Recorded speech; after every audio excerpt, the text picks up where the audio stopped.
I never thought the cruelest words I'd ever hear would come from my own son's mouth on Thanksgiving Day.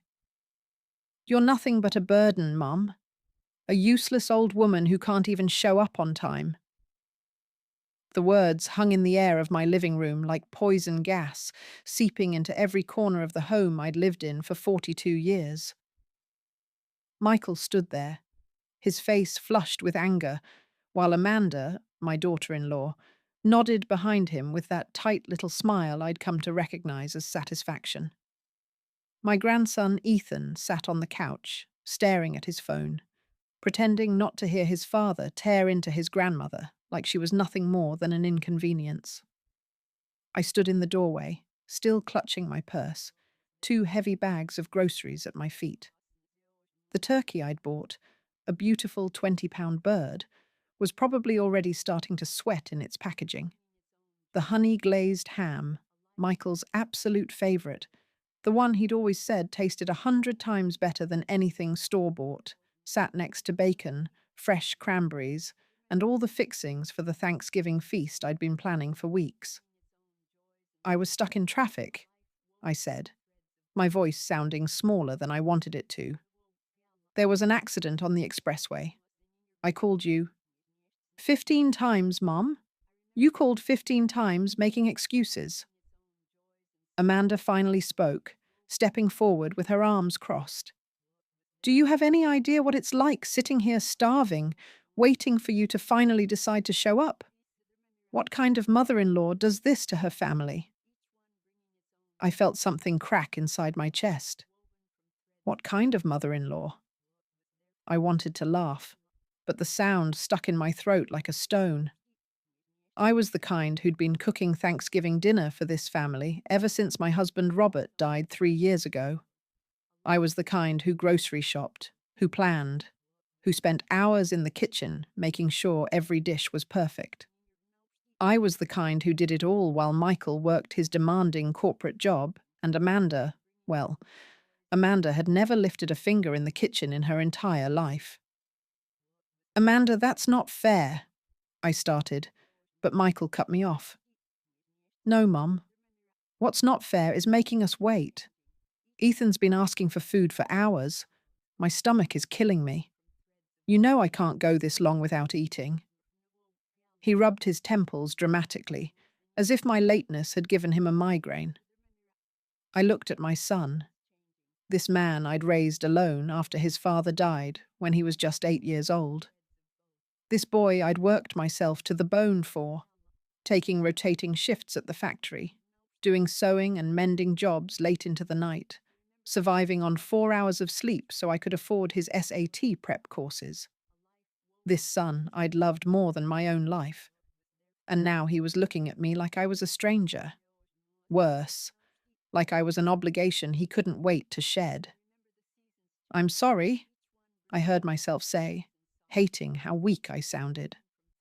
"Let me just put these groceries away and I'll start cooking." "It's too late now," Amanda snapped, pulling out her phone. "Everyone's already eaten. I saw on Facebook that Emily's mom had their whole dinner done by 4 o'clock. 4 o'clock. It's almost 7 now." "Who eats Thanksgiving dinner at 4 in the afternoon?" I asked, genuinely confused. "Normal people," Amanda said coldly. "People who care about their families." The grocery bags felt like they weighed 1,000 pounds. I could feel my heart hammering against my ribs, each beat asking the same question. When did I become the villain in this story? I thought about the past 3 years since Robert's death. How I'd moved closer to Michael and Amanda, thinking I'd be a help to them. How I'd volunteered to babysit Ethan whenever they needed. How I'd watched their house when they went on vacation, watered their plants, collected their mail. How I'd co-signed their business loan when the bank wouldn't approve them a loan. How my temporary financial help had become permanent, my checkbook transformed into what they called our emergency fund. "Mum, are you even listening?" Michael's voice cut through my thoughts. I looked up to find all three of them staring at me with varying degrees of impatience. Amanda was tapping her foot. Michael's jaw was clenched. Even Ethan had looked up from his phone, his young face already learning the family's contempt for his grandmother. I said we already ordered Chinese food, Michael repeated slowly, as if speaking to a child. We couldn't wait any longer. You can put that stuff away and maybe we'll have it tomorrow or something. The turkey, the ham, the fresh cranberries I'd carefully selected, the bacon for the asparagus bundles, all of it, suddenly useless. All my planning, my effort, my money, because I'd bought it all, of course, reduced to maybe tomorrow. I see, I said quietly. Good, Amanda said briskly, already turning away. Now that that's settled, Michael, help me set up the good dishes, the Chinese foods in containers, and it looks tacky. They walked away from me, just walked away, leaving me standing there with my groceries, my aching feet, my racing heart. Ethan gave me one last look. Was that pity in his eyes? Before following his parents. I stood alone in that hallway for what felt like hours, but was probably only minutes.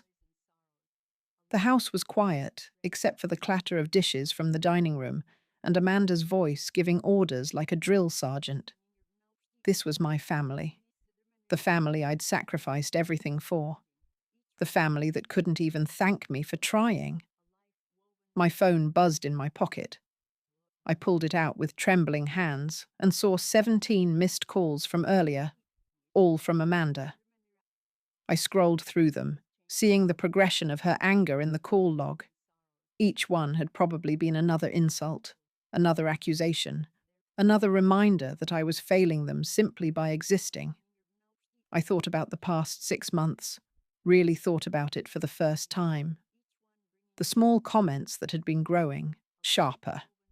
Amanda's suggestions that I was slowing down, that I forgot things. Michael's increasing impatience whenever I asked questions or needed help with something. The way they'd started talking about me in the third person, even when I was in the room. Mum's not very good with technology. Mum doesn't really understand how busy we are. Mum just doesn't get it anymore. They were building a case. I realized it with sudden, crushing clarity. They were building a case that I was declining, that I needed more help, that I couldn't be trusted to handle my own affairs. And I'd been so busy trying to please them, trying to prove I was still useful, that I hadn't seen it. The grocery bags were cutting into my palms.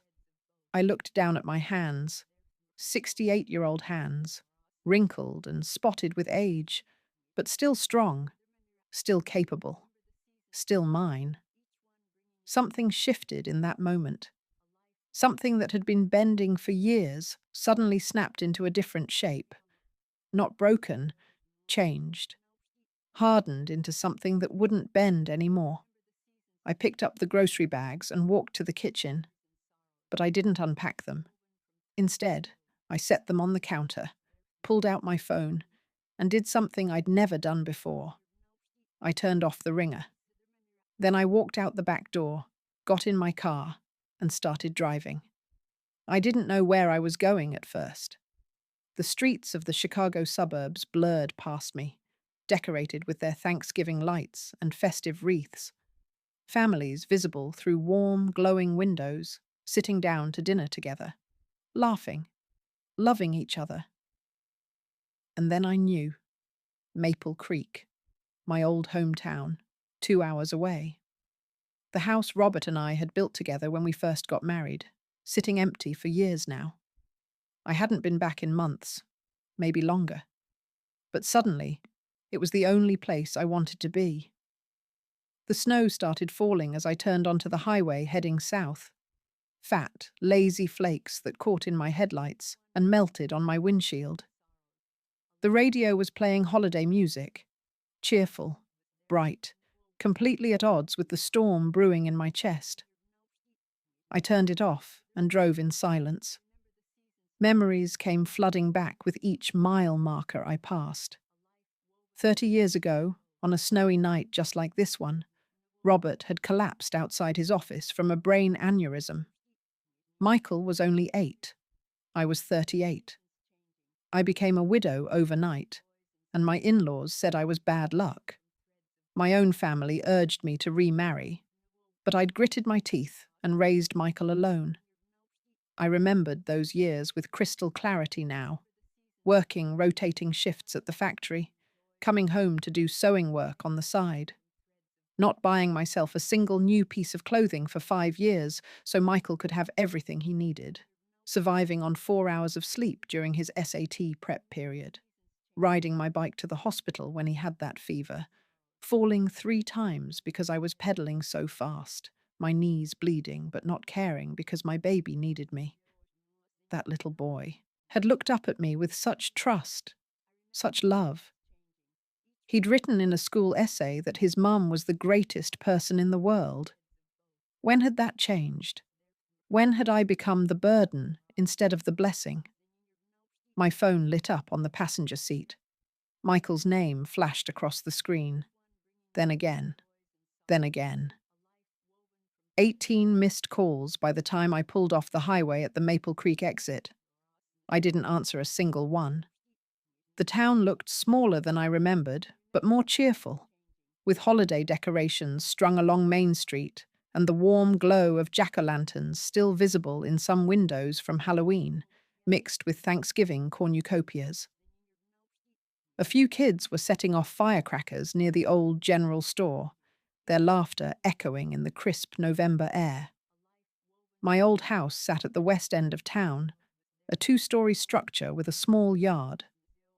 Robert and I had saved up and built it ourselves, brick by brick. The gate had a faded holiday wreath on it, left over from last year. I sat in the car for a long moment, just staring at it through the falling snow. The phone rang again. I looked at it, Michael, and made a choice. I powered it off completely. Then I got out of the car, groceries and all, and walked up to the front door. The key, stuck in the lock, rusted from disuse. I was wrestling with it when a voice called out from next door. "Who's there?" I turned to see Susan, my old neighbor, standing in her doorway with a flashlight. When she recognized me, her mouth fell open. "Margaret? Margaret Thompson? What on earth are you doing here on Thanksgiving?"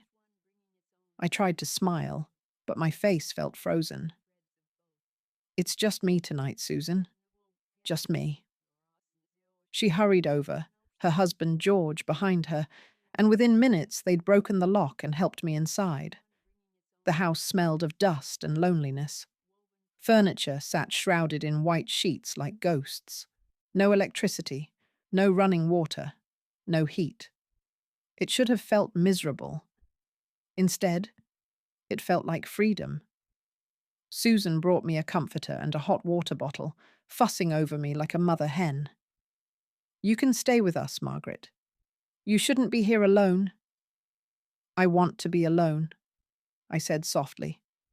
"Just for tonight. Please." She studied my face in the beam of the flashlight, and whatever she saw there made her nod. "All right, honey, but you call us if you need anything. Anything at all." After they left, I sat in the darkness of my old living room, wrapped in Susan's comforter, eating cold ham from my grocery bags with my fingers. The snow was falling harder now, visible through the gaps in the curtains. The old house creaked and settled around me. Somewhere upstairs, mice scratched in the walls. I should have felt miserable. Alone on Thanksgiving in a house without power or heat, my family probably furious with me, my future uncertain. Instead, I started to laugh.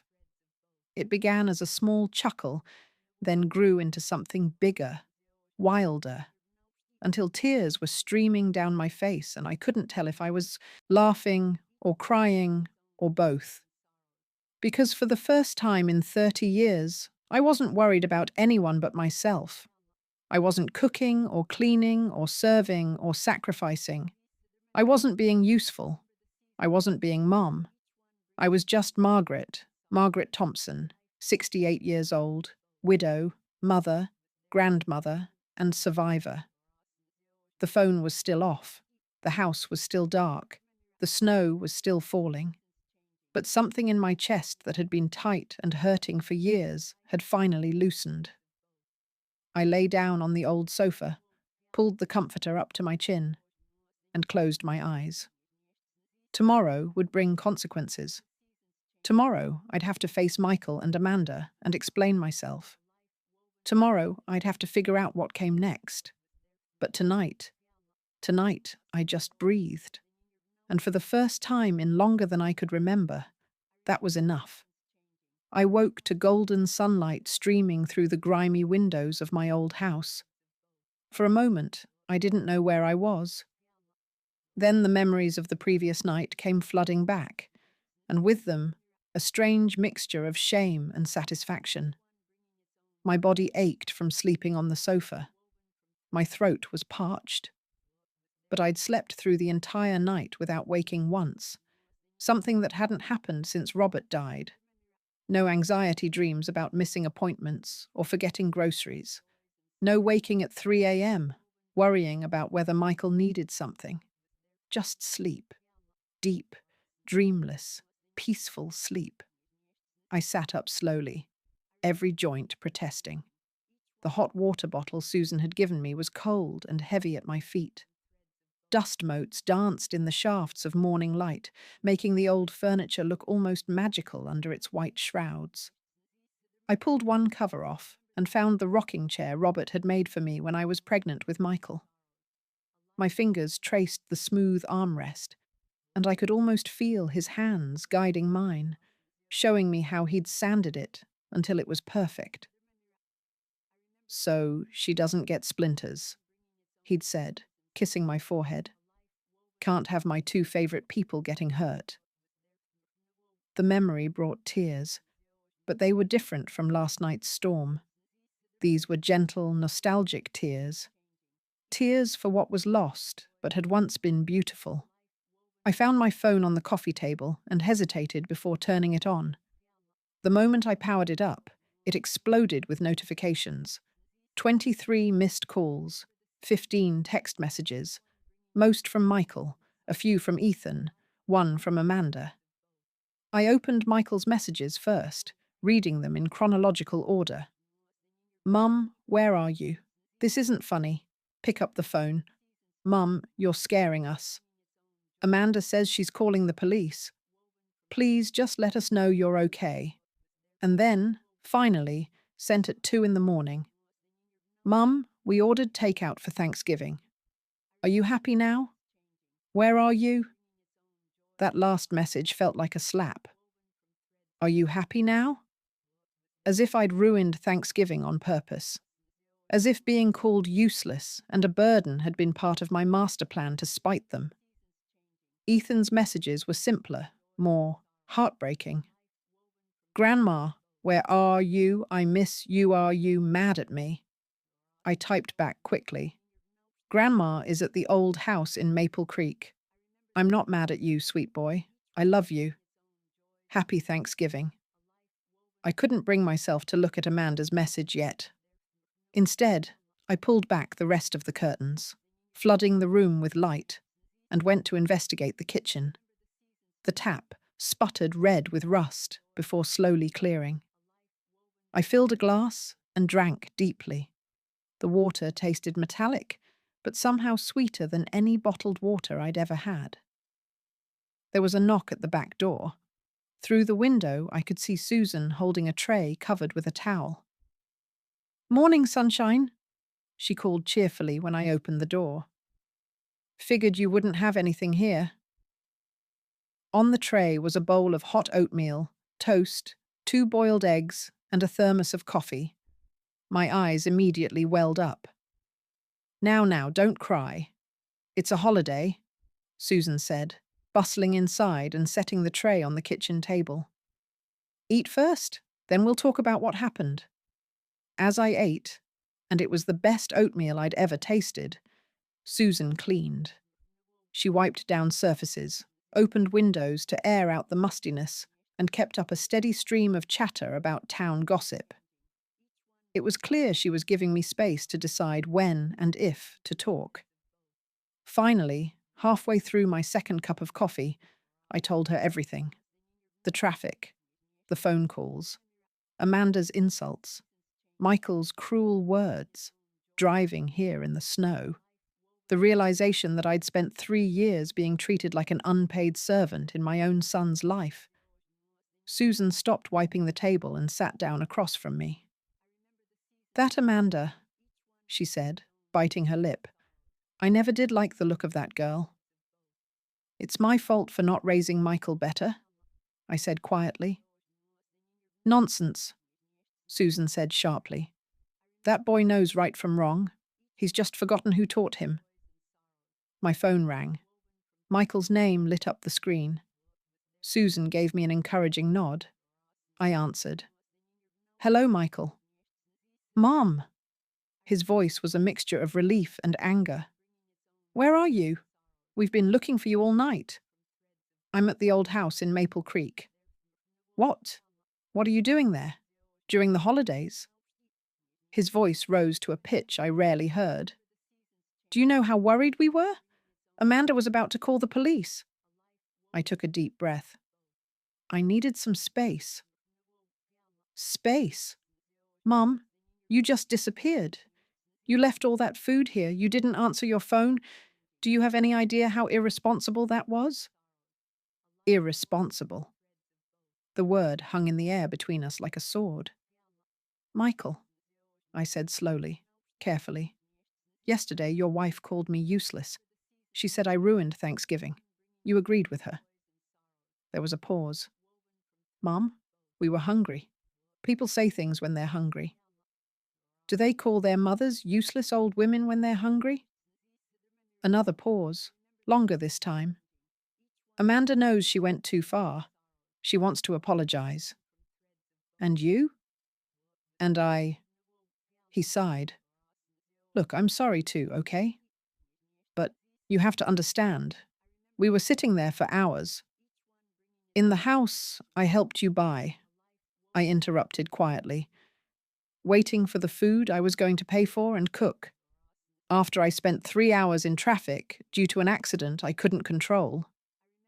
"That's not—" He stopped, started again. "Mum, this isn't about keeping score." "No, it's not," I agreed. "It's about respect. Something I haven't felt from you or Amanda in a very long time." I could hear Amanda's voice in the background, shrill and insistent. Michael covered the phone, but I could still make out their argument. Then he came back on. "Mom, I'm driving down this afternoon to get you. We'll talk about this in person." "No." The word surprised both of us. I could hear the shock in the silence that followed. "What do you mean, no?" "I mean, I'm staying here for a while. I need time to think." "Think about what?" Michael's voice was climbing again. "Mum, you're being ridiculous. You can't just stay in that old house. What about heating, food? What if something happens to you?" "I'm 68, not 98. I can take care of myself." "But who's going to—" He stopped abruptly. "Going to what, Michael? Cook for you? Clean your house? Be useful?"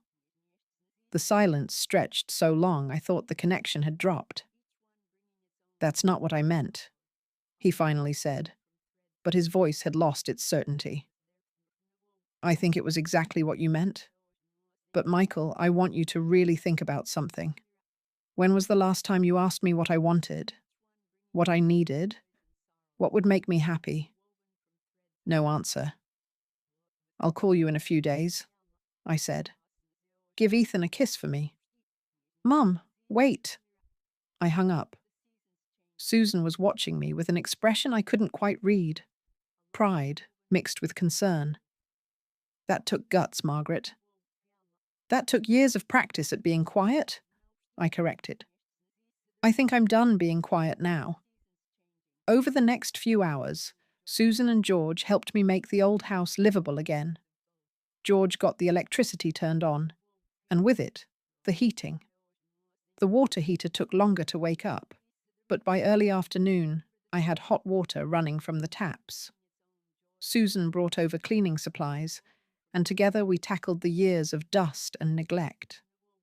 By late afternoon, the living room and my old bedroom were transformed. Susan had even made a quick trip to the store for fresh sheets and towels. "You're staying, aren't you?" she asked as she made up the bed. "For more than just a few days." I sat on the edge of the mattress, testing it. "I don't know yet. Maybe." "Good," Susan said firmly. "It's about time you did something for yourself." That evening, after Susan and George left, I sat alone in my clean house with the lights on and heat humming through the vents. My phone showed 3 more missed calls from Michael and 1 text from Amanda. "Margaret, I'm sorry about yesterday. I was hungry and stressed. You know how I get. Please come back. Ethan misses you." The message was perfect in its manipulation, using Ethan as emotional leverage while making excuses for her behavior. "You know how I get" implied that her cruelty was normal, something I should simply accept and work around. I didn't reply. Instead, I went to the kitchen and looked at the groceries I'd brought with me. The turkey was still good. I'd left it in the car overnight, and it was cold enough outside that it had stayed frozen. The ham, the cranberries, the vegetables, all still fresh. I started cooking. Not because anyone expected me to, not because anyone was waiting, just because I wanted to. I roasted the turkey with herbs from Susan's garden that she'd pressed into my hands. I made the cranberry sauce, filling the house with the scent of oranges and spices. I glazed the ham, prepared the asparagus with bacon, made my famous green bean casserole. By 8 o'clock, my little kitchen looked like a Thanksgiving feast had exploded in it. I took pictures with my phone, not to send to anyone, just to document this moment. Margaret's Thanksgiving. Population 1. I made myself a plate with a little of everything and sat at the kitchen table. The first bite of turkey was perfect, moist and flavorful, seasoned exactly right. The ham melted on my tongue. The cranberry sauce was tangy and sweet, and it was all mine. I hadn't had to fight for a compliment or fish for praise. Hadn't had to watch Amanda pick at her food before declaring she was too full after 1 bite. Hadn't had to serve everyone else before sitting down to a cold plate. Tears ran down my face as I ate, but they weren't tears of sadness. They were tears of release, of recognition, of reclaiming something I'd lost without even realizing it, my own enjoyment of my own skills. I was on my second helping when the doorbell rang. Through the window, I could see Michael's SUV parked at the curb. My heart started racing. He'd come anyway, despite my saying no. I should have known. I opened the door to find Michael, Amanda, and Ethan standing on my porch. Michael looked tired and worried. Amanda wore a fake smile that didn't reach her eyes. Ethan held a fruit basket almost as big as he was. "Mom," Michael said, the word heavy with relief. "Thank God. We were so worried." Ethan pushed past his parents and wrapped his arms around my waist. "Grandma, I missed you." I stroked his hair, my heart aching. "I missed you too, sweetheart." Amanda stepped forward, holding out the fruit basket. "Margaret, I'm so sorry about yesterday. I was completely out of line. Please, can we come in? We need to talk."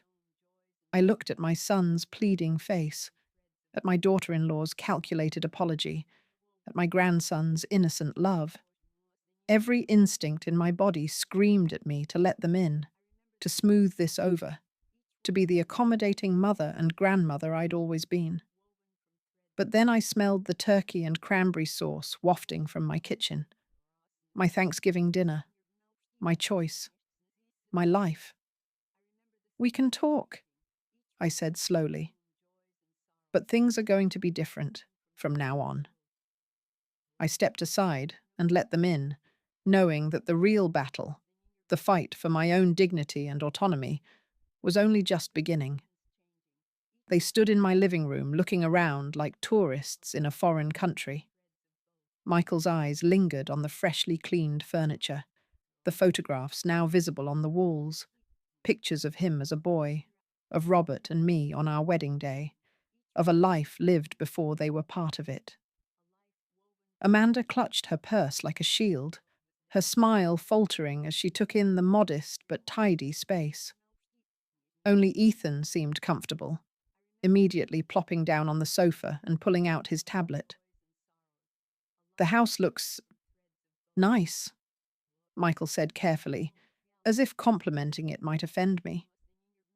"Susan and George helped me clean it today," I said, staying near the door. "Would you like something to eat?" "I have plenty." Amanda's nose wrinkled almost imperceptibly. "Oh, we ate on the way, but thank you." Of course they did. The thought of eating my cooking again after yesterday's insults would require too much humility. "Ethan?" I asked. "Are you hungry?" My grandson looked up, his face brightening. "Do you have any of that ham? Daddy said it was your special one." "I do," I said, my voice catching slightly. "Come to the kitchen with me." As I fixed Ethan a plate, ham, a bit of turkey, some cranberry sauce, I could hear Michael and Amanda's hushed conversation in the living room.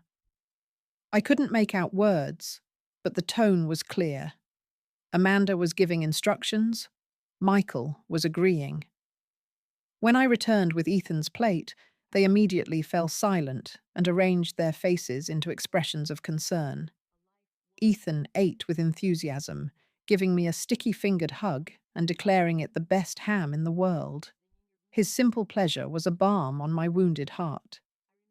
"So, Mom," Michael began, sitting forward on the sofa, "we really need to talk about what happened yesterday." "I agree." "Good. Good." He nodded, relief flooding his features. "Amanda has something she wants to say." Amanda folded her hands in her lap, the picture of contrition. "Margaret, I was completely wrong yesterday. The traffic wasn't your fault, and I took my frustration out on you. I'm sorry." The apology was word perfect. The delivery was flawless, and it was completely, utterly hollow. "What specifically are you apologizing for?" I asked quietly. Amanda blinked. What? "You said you were wrong. About what? What words exactly do you regret saying?" A flush crept up her neck. "Margaret, I just apologized. Can't we move past this?" "I'd like to know what you're apologizing for," I repeated calmly. "Because from where I stood, you called me useless. You said I ruined Thanksgiving. You questioned what kind of mother-in-law I was. So which of those things are you sorry for?" The silence was thick enough to cut. Michael shifted uncomfortably. Ethan had stopped eating, his eyes darting between the adults. "All of it," Amanda finally said, her voice tight. "I'm sorry for all of it. Can we please just—" "Did Michael tell you about the business loan?" I interrupted. Michael's face went pale. "Mum, that's not—" "The $50,000 business loan I co-signed for 2 years ago. The one that was supposed to be paid back in 12 months. Amanda's mask cracked slightly. "We're working on that. The business had some unexpected— and the money I've been lending you every month. For emergencies? I went through my bank statements last week. $23,000 over the past 2 years. "We've been meaning to talk to you about that," Michael said quickly. "We have a payment plan." "Do you?" I walked to the bookshelf and pulled out a folder I'd spent the morning organizing. Inside were printed bank statements, copies of the loan documents, a ledger I'd started keeping of every dollar I'd given them. "Because according to my records, you haven't made a single payment on that loan." and the emergencies seem to happen like clockwork on the first of every month. Amanda stood up abruptly. Are you seriously tallying up money right now? We're family, Margaret. Family doesn't keep score. You're absolutely right, I said, meeting her eyes. Family doesn't keep score. But employees do get paid. And lately, I've been feeling more like an employee than family. That's not fair. Michael jumped up too. Mum, you know we appreciate everything you do. Do I? I asked. Because yesterday, when I was 3 hours late due to traffic, your wife called me useless. Not once, Michael. 15 times. And you, my voice cracked slightly. You agreed with her. Michael's face crumpled. I was hungry and frustrated. I didn't mean what? That I'm a burden? That I'm too old? That I can't be trusted to show up on time? I took a shaky breath. Or did you mean exactly that? Ethan started crying softly. I immediately went to him, pulling him into my arms. It's okay, sweetheart. Grown-ups sometimes need to have difficult conversations. Are you going to stop being my grandma? He asked, his voice muffled against my shoulder. Never, I promised, kissing the top of his head. I will always be your grandma, and I will always love you. That will never, ever change. Amanda grabbed her purse.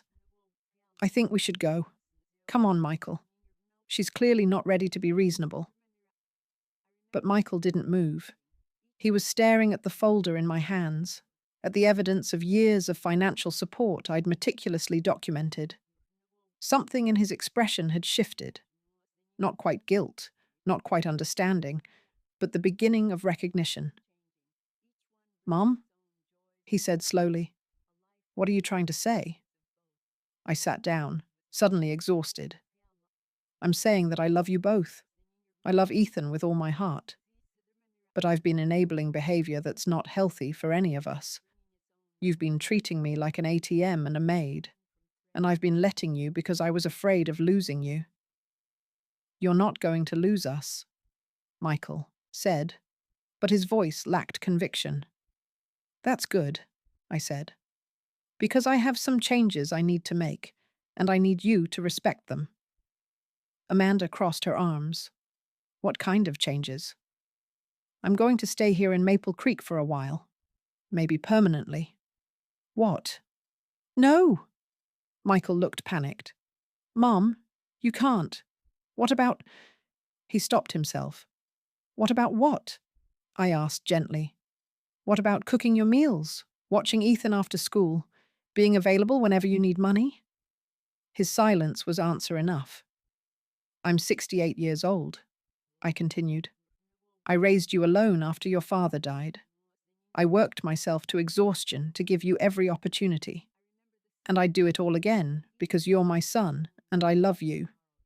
But Michael, I'm tired. I'm tired of being taken for granted. I'm tired of being useful instead of valued. We value you, Amanda protested, but even she didn't sound convinced. I pulled out my phone and opened the recording app. Do you remember calling me 15 times yesterday, Amanda? Her face went white. You didn't. I did. I recorded every single call. I pressed play on the first one. Amanda's voice filled the room, sharp and cruel. Where the hell are you, Margaret? We're starving here because you can't be bothered to show up on time. I skipped ahead to the fifth call. You're doing this on purpose, aren't you? You selfish old woman. You've completely ruined Thanksgiving. By the 10th call, Michael looked sick. Mum, turn it off, please. I stopped the recording. I've been recording our conversations for 2 months now. Ever since the first time Amanda suggested I was becoming senile and might need help managing my affairs. Amanda's mouth opened and closed like a fish. That's not… It's all documented, I said calmly. Dates, times, recordings where you suggest I'm losing my memory, that I'm not capable of living alone, that maybe I should consider assisted living. Meanwhile, you've been asking me to co-sign another loan and requesting emergency money with increasing frequency. Michael sank back onto the sofa, his head in his hands. Oh God, Mom. We didn't. I didn't realize. I know you didn't, I said softly. That's the problem, Michael. You stopped seeing me as a person with needs and feelings. I became a function, a service, someone who exists to make your life easier. So what now? Amanda asked, her voice bitter. You're going to cut us off? Punish us? No, I said. I'm going to set boundaries. I'm going to live my life. And I'm going to require that you treat me with basic respect and appreciation. We do respect you, Michael insisted. I looked at my son, really looked at him, at the grey creeping into his temples, the lines around his eyes, the way he still looked to his wife before speaking. When had he become this person? When had my brave, loving boy turned into someone who would let his wife abuse his mother? I need you to leave now, I said quietly. I need time to think, and you need time to decide what kind of relationship you want with me. Mom, please. Ethan can stay if he wants, I added. But I think he'd rather go home. Ethan was indeed looking torn, his young face confused by the adult complexities swirling around him. Amanda made the decision for him, grabbing his hand and pulling him toward the door. Come on, we're not staying where we're not wanted. Amanda, Michael said warningly, but she was already at the door. Michael stood slowly, looking at me with an expression that might have been genuine remorse. I'm sorry, Mom. I really am. Can we talk tomorrow? In a few days, I said. I need space right now. After they left, I sat in the sudden silence of the house, my hands shaking. I'd done it. I'd stood my ground. I'd set boundaries.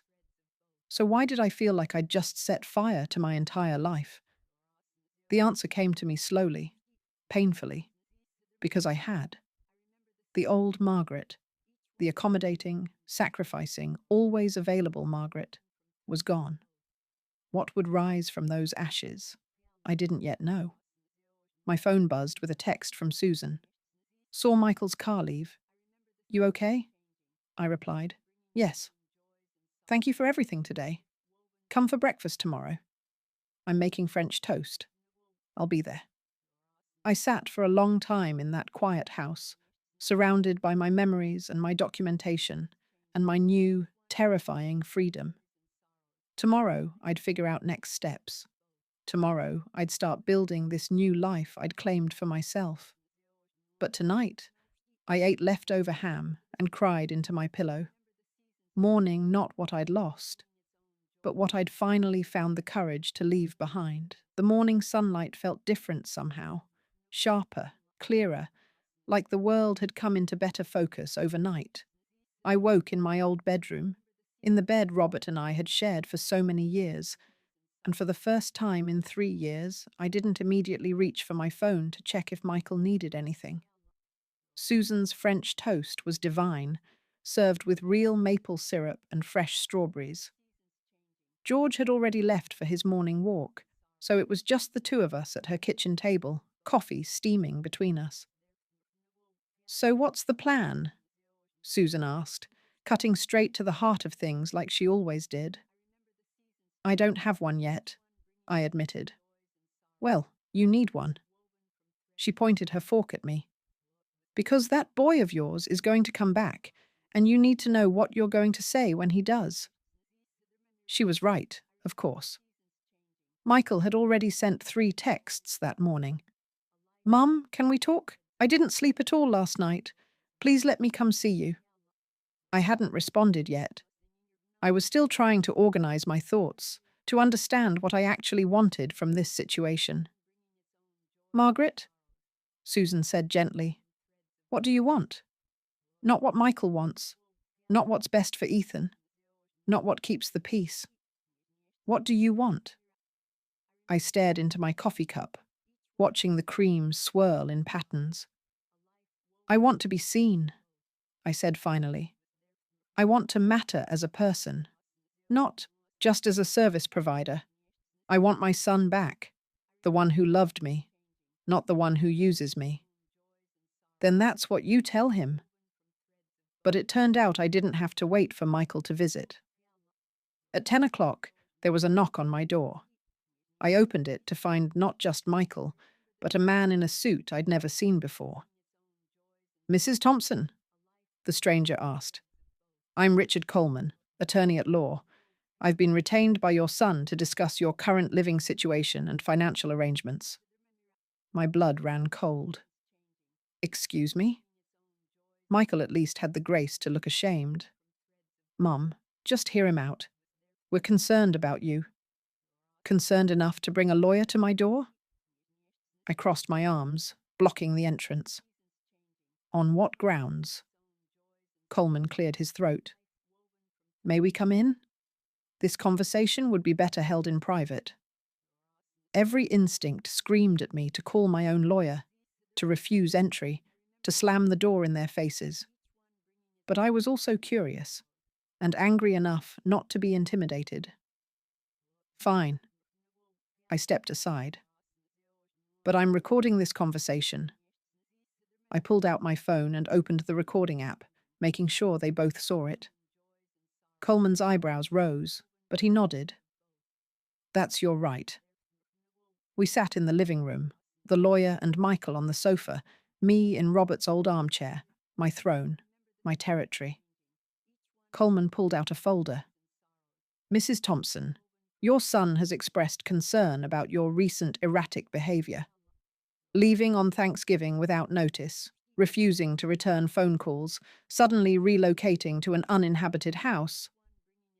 "With electricity, heat, and water," I interrupted. "Hardly uninhabited." "Nevertheless, he's worried about your judgment. He's asked me to discuss the possibility of setting up a conservatorship to help manage your affairs." The room tilted. A conservatorship. They wanted to declare me incompetent, to take away my legal right to make my own decisions, to control my money, my property, my life.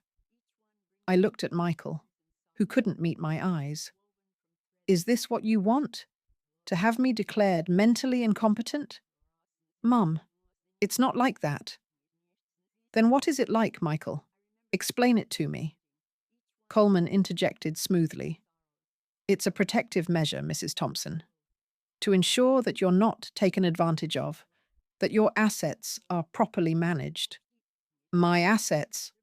I laughed, but there was no humor in it.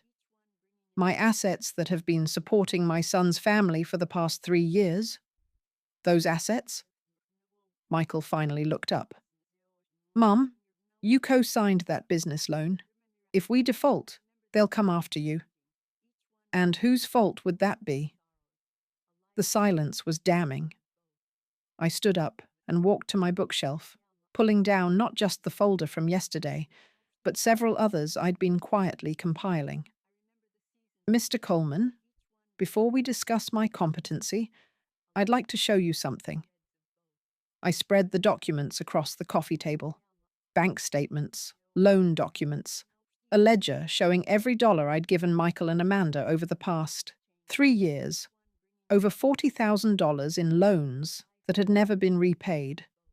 Copies of emails from Amanda suggesting I was confused and forgetful, carefully building a paper trail of incompetence that didn't exist. "I've been documenting everything," I said calmly. "Every conversation, every transaction, every suggestion that I'm not capable of managing my own affairs. Mr. Coleman, does this look like the work of someone who's incompetent?"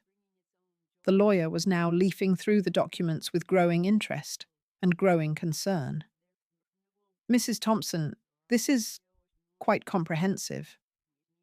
I worked as a bookkeeper for 15 years before Michael was born," I said.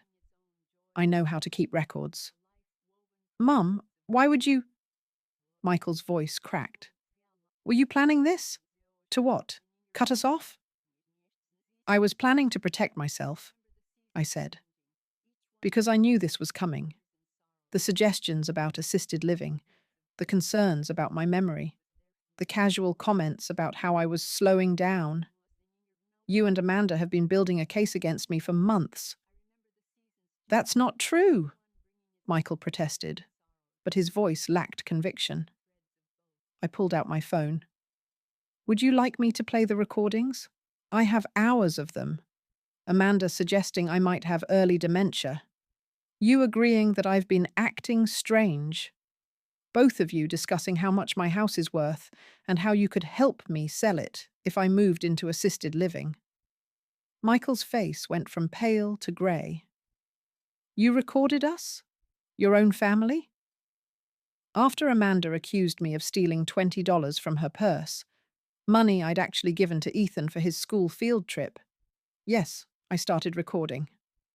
I needed protection, Michael. Can you understand that? I needed evidence that I wasn't crazy, wasn't incompetent, wasn't the problem you were making me out to be. Coleman was now looking distinctly uncomfortable. Mr. Thompson, perhaps we should discuss this privately. No, I said firmly. This is my house, and this concerns my life. I want everything out in the open right now. I turned to Michael. Why? That's all I want to know.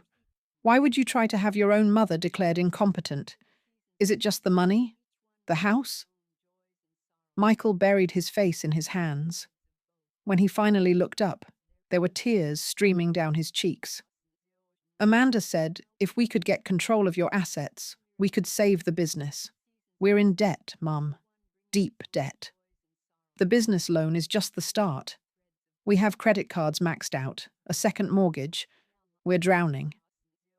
So your solution was to drown me too? I didn't want to. I argued against it. He was sobbing now, years of stress and fear and bad decisions pouring out. But Amanda said you were old. You didn't need much. We could sell this house, and the proceeds would cover everything and still leave enough for a small apartment for you. You were going to sell my house? I felt dizzy. The house your father built? The house you grew up in? We were desperate. So am I. The words burst out of me. I'm desperate for my son to love me more than he loves money. I'm desperate to be treated like a human being instead of a bank account. I'm desperate to spend my last years with dignity instead of being warehoused in assisted living so you can steal my life savings. Coleman stood up. Mr. Thompson, I strongly advise you not to say anything else without counsel present.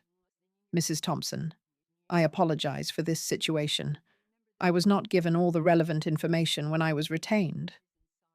That's because there isn't any relevant information, I said, my voice steady despite my shaking hands. I'm perfectly competent, and this was never about protecting me. It was about exploiting me. Mum, please. Michael reached for me, but I stepped back. I want you to leave now. But we need to talk about... I said leave. I walked to the door and opened it. Mr. Coleman, thank you for your time. Michael, when you're ready to have an honest conversation about our relationship, not my money, not my house, but our actual relationship, you know where to find me. After they left, I stood with my back against the closed door, my whole body trembling. I'd done it. I'd faced them down, protected myself, drawn a line they couldn't cross. But the victory felt hollow, because at the end of the day, my own son had tried to take away my freedom. My own child had valued money over his mother. The phone rang. It was Susan. Get over here right now, she said without preamble.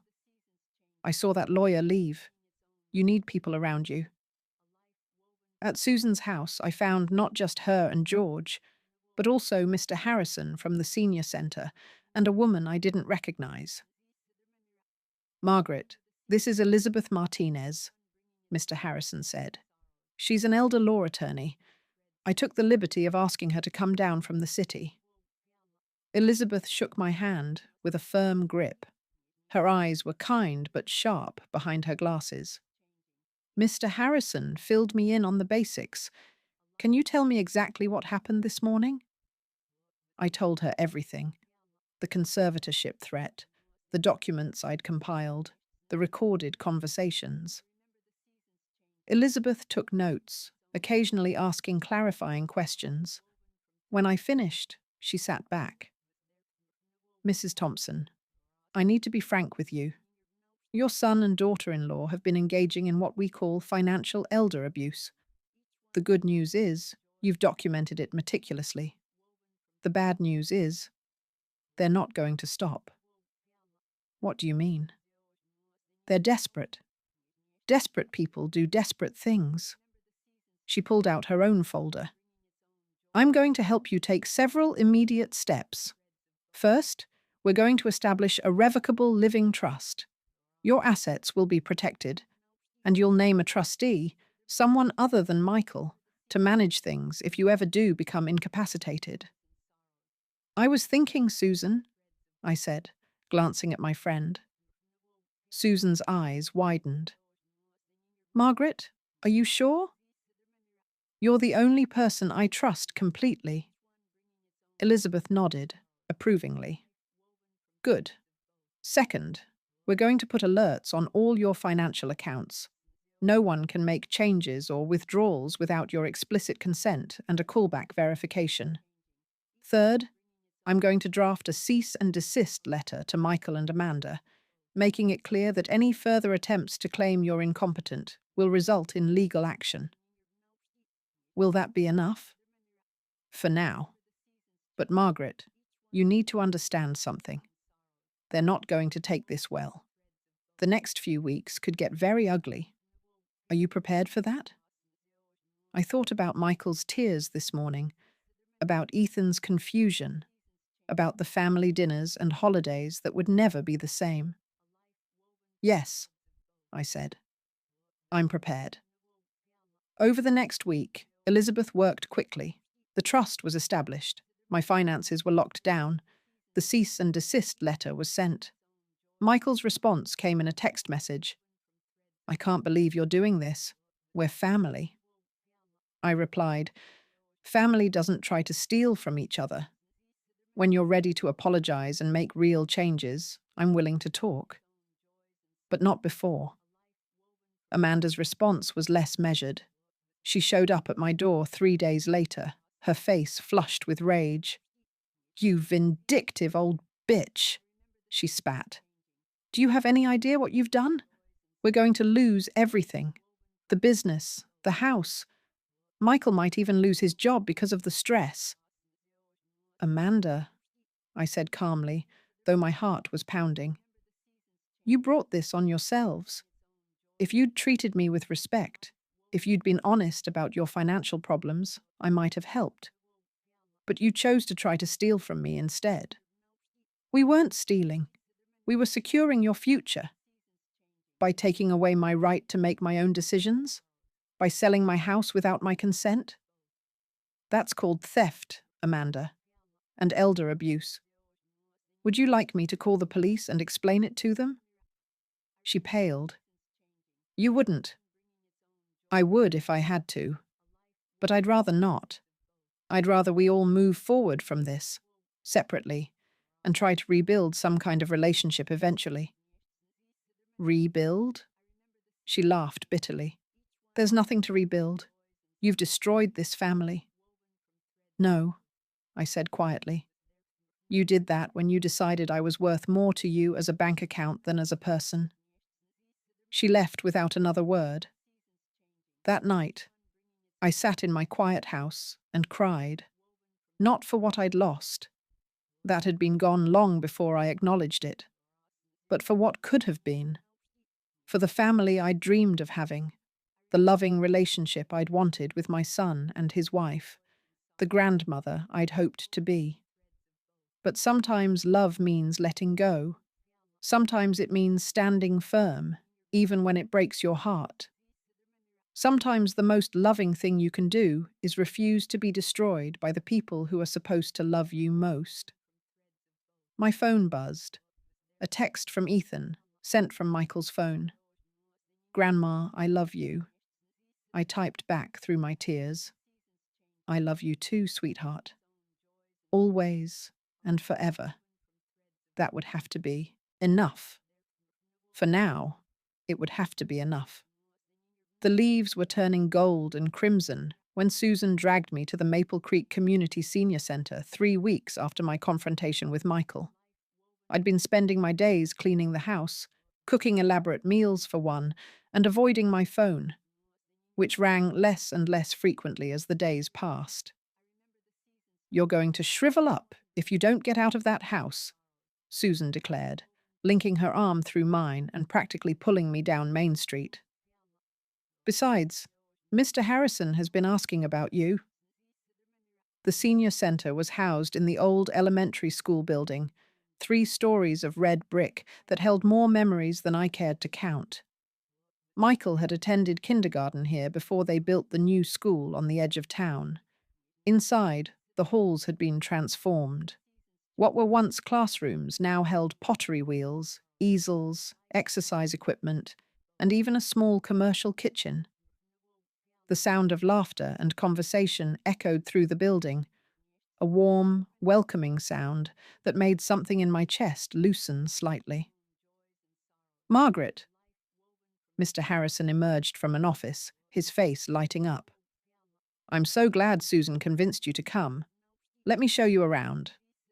Over the next hour, I was introduced to what felt like half the senior population of Maple Creek. There was Dorothy, a vibrant 72-year-old with an infectious laugh who ran the pottery class. George's friend Lou, who taught woodworking. Margaret, from the line dancing group. Betty and her twin sister Barbara, who led the book club. Everyone was friendly, curious without being nosy, and genuinely interested in having me join their activities. It was such a stark contrast to the last few months with Michael and Amanda that I found myself tearing up more than once. "We have a community potluck next month," Mr. Harrison mentioned as we stood in the kitchen, a gleaming space with professional-grade appliances. "I don't suppose you'd be interested in contributing. Susan mentioned you're quite the cook." "I don't know," I hedged. "I've been cooking alone for a while now." "That's exactly why you should do this," Dorothy interrupted, appearing in the doorway with clay-covered hands. "What good is talent if you keep it locked up?" Something about her words resonated. What good was talent if I kept it locked up? I'd been cooking for my family for decades, pouring love and skill into every meal. And what had it gotten me? Taken for granted, insulted, dismissed. But these people, these virtual strangers, were asking to taste my food, wanting to experience what I could create, valuing my skill as a gift, not an obligation. "What should I make?" I asked before I could change my mind. Dorothy's face lit up. "Whatever makes you happy, honey. That's the only rule here. Do what makes you happy." I signed up for Dorothy's pottery class that day and left with a schedule of activities. Line dancing on Tuesdays, pottery on Wednesdays, book club every other Thursday. For the first time in months, I had a social calendar that had nothing to do with being useful to anyone but myself. Walking home with Susan, I felt lighter somehow. "Thank you," I said, "for not giving up on me." "Oh, honey." Susan squeezed my arm. "You spent 30 years taking care of everyone else. It's time someone took care of you." That night, my phone finally rang with Michael's name. I almost didn't answer, but something made me pick up. "Mom?" His voice was hesitant, strained. "Can we talk? Really talk?"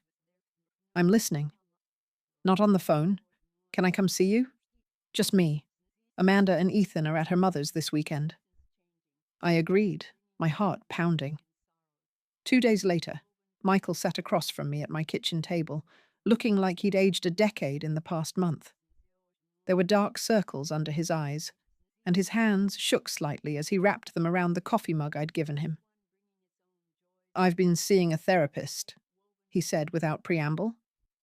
"Started 2 weeks ago. She's helping me understand a lot of things." I waited. "Mum, I'm not here to ask for money or to try to change your mind about the trust. I'm here to apologize. Really apologize. Not like the BS half apology I gave before." "I'm listening," I repeated. He took a shaky breath. "I've been a terrible son. Not just recently. For years. I took you for granted.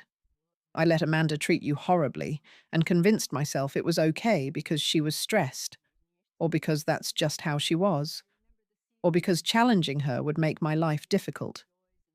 I used you as a bank account and a maid and a babysitter, and I never once stopped to think about what you needed or wanted." Tears were streaming down his face now. "The therapist asked me to imagine how I'd feel if Ethan treated me the way I've treated you. And Mum, the thought made me physically sick. I would be heartbroken, devastated, and that's what I've been doing to you." I felt my own tears starting. "Michael, no, please let me finish. I need to say this." He wiped his face with the back of his hand. "Dad died when I was 8, and you became my whole world. You sacrificed everything for me. And somehow, I turned that sacrifice into entitlement. I started believing that your job was to make my life easier, that you existed to support me, that loving me meant always saying yes. You were my child. That was my job." "No," he said firmly. "Your job was to raise me, to teach me to be a good man. And somewhere along the way, I forgot those lessons. I forgot that you're a person with needs and feelings. I forgot that love has to go both ways." We sat in silence for a moment, both crying quietly. "Amanda and I are separating," Michael said finally. "Probably divorcing. She's furious about the financial situation. The business went under last week, and she blames you. But I know the truth. We failed because of our own bad decisions, our own greed and entitlement." "I'm sorry to hear that," I said, and meant it. Despite everything, I wouldn't wish divorce on anyone. "Are you?" He gave a watery laugh. "I wouldn't blame you for being happy about it. You're still my son. Ethan is still my grandson. I don't want your family to break apart, even if Amanda and I will never be close." "What about us?" Michael asked, his voice small. "Can we come back from this?" I looked at my son, really looked at him. I saw Robert in his eyes, saw the little boy who'd clung to my hand at his father's funeral, saw the teenager who'd hugged me so tight on his high school graduation day that I could barely breathe. But I also saw the man who'd tried to have me declared incompetent, who'd plotted to sell my house, who'd let his wife abuse me for years. "I don't know," I said honestly. "I want to.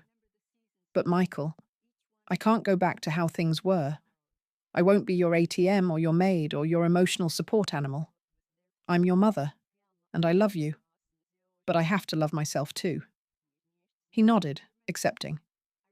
"What would it take? For us to rebuild?" "Time," I said. "And therapy. For both of us. And absolute honesty moving forward. No more secrets, no more schemes, no more financial manipulation." "Done?" he said immediately.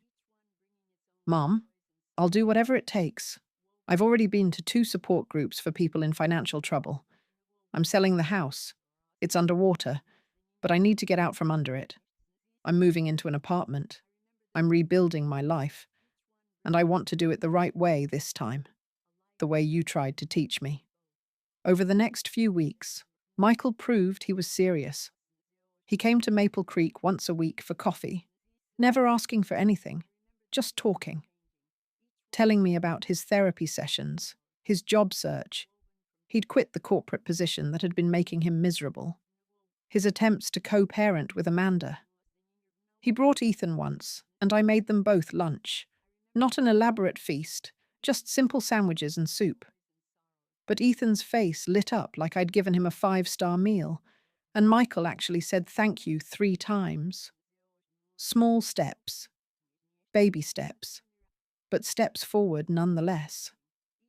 Meanwhile, my own life was blossoming in ways I'd never expected. The community potluck was a massive success. My pot roast had people asking for the recipe and begging me to teach a cooking class.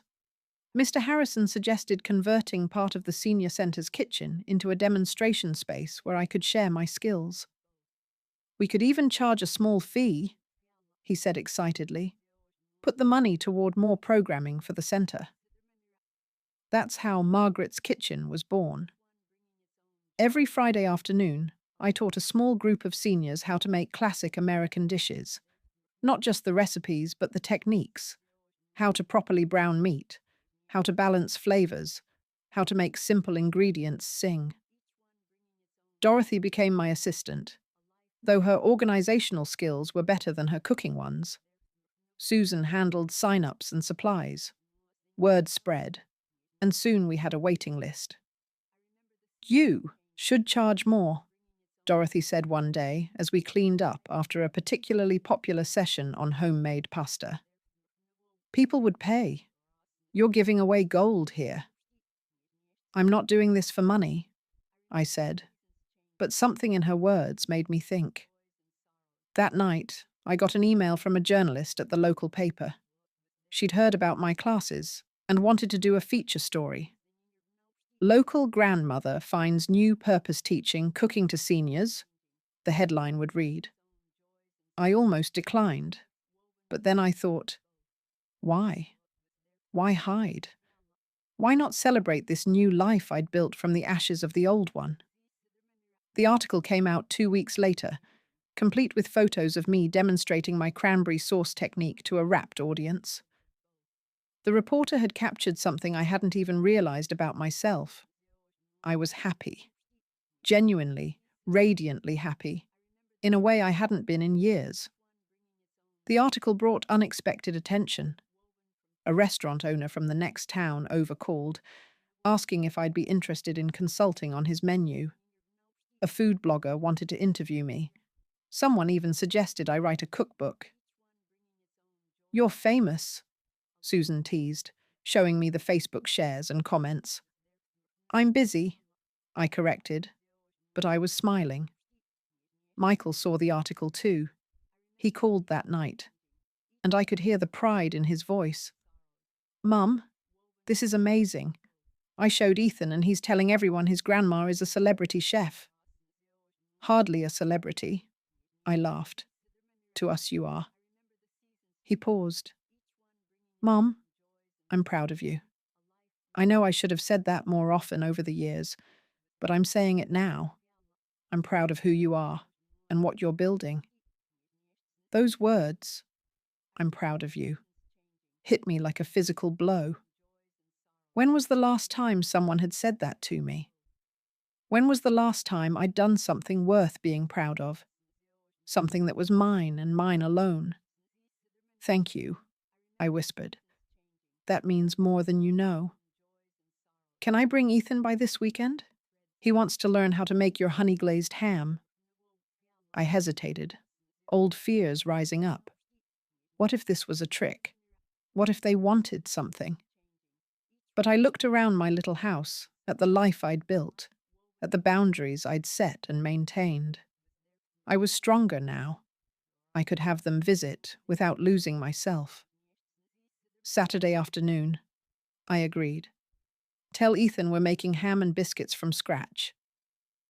That Saturday, Ethan and I spent 3 hours in the kitchen, his small hands learning to knead dough, his face serious with concentration as I showed him how to glaze the ham.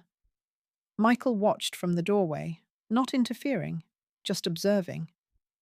When we finally sat down to eat, Ethan announced, This is the best meal ever. Michael met my eyes across the table. It really is, Mom. After they left, I sat in my quiet kitchen and thought about how far I'd come. 6 months ago, I'd been driving through a snowstorm on Thanksgiving, fleeing from insults and ingratitude. Now I had a thriving class, a new circle of friends, a purpose beyond serving others. And maybe, just maybe, I was building a new relationship with my son, one based on mutual respect instead of obligation, on appreciation instead of assumption. My phone buzzed with a text from Dorothy. Restaurant guy called. Wants to offer you a partnership. Thoughts? I stared at the message for a long moment. A partnership. A real business opportunity. At 68 years old, I was being offered a chance to do something I'd only dreamed about. I typed back, "Let's talk about it Monday." Outside my window, the sun was setting over Maple Creek, painting the sky in shades of orange and pink. The old house creaked and settled around me, familiar and comfortable. On the refrigerator was Ethan's drawing of me teaching cooking class, held up with a magnet shaped like a chef's hat. This was my life now. Not perfect. I still hurt from Michael's betrayal, still worried about Ethan, still had moments of crushing loneliness. But it was mine, chosen, created, claimed. I'd spent 30 years being Margaret the mother, Margaret the widow, Margaret the helper. Now I was just Margaret. And Margaret was discovering that life after heartbreak could be surprisingly, wonderfully full. The phone rang. Susan, wanting to know if I'd seen the latest sign-up numbers for next month's classes. We talked for an hour, making plans, laughing about Dorothy's latest pottery disaster, discussing the restaurant partnership. When I finally hung up, I realized I hadn't checked my phone for messages from Michael all evening. Hadn't worried about whether he needed something. Hadn't felt that familiar anxiety about being useful. I had simply existed, as myself, for myself. And it felt like freedom. In my bedroom that night, I pulled out the old photo album I'd shown Michael months ago. I looked at the pictures of us over the years, the birthday parties, the graduations, the holidays. In every photo, I was smiling. But looking at them now, I could see the tiredness around my eyes, the tension in my shoulders. In the newest photo, taken at the senior center last week, I saw something different. My smile reached my eyes. My shoulders were relaxed. I looked content.